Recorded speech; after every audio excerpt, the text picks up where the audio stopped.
In war, there are civilian casualties, especially when the enemy does not distinguish themselves from civilians, when they use civilians as human shields, when they hide behind and beneath civilians, when they build protective tunnels for themselves below ground and no bomb shelters or protections for the civilians above ground, when they shoot rockets and ambush the enemy while hiding in the midst of civilians, knowing that inevitable return fire and other enemy responses will result in civilian casualties, when their own rockets fall short and hit their own civilians, when their bullets and explosives also hit surrounding civilians, when they openly declare that they want civilian casualties and that they intentionally seek civilian casualties for propaganda, sympathy, and a demented vision of martyrdom, and when they fight from densely populated areas.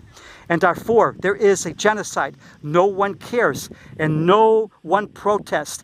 Arab militias are killing the native black Muslim population. In Syria, Yemen, Myanmar, the Congo region, northern Nigeria, Mali, Somalia, and elsewhere, civilians are deliberately being attacked and murdered. There are no protests and no one cares. Hamas, Islamic Jihad, and others from Gaza went into Israel on October 7th and wounded, raped, mutilated, burned people alive, and murdered thousands of defenseless people and wounded thousands, murdered and wounded thousands of defenseless people of all ages, and then retreated to Gaza with kidnapped children, a baby, families, people of all ages, starting a war and using the civilians and children of Gaza as their human shields. Gaza is called genocide by millions of people instead of what it really is, despicable and tragic war.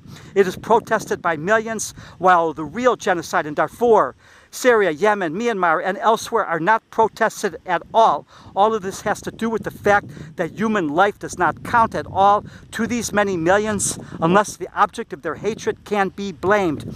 They could care less about victims. They only protest on behalf of victims if it serves their hatreds and or political or religious narratives.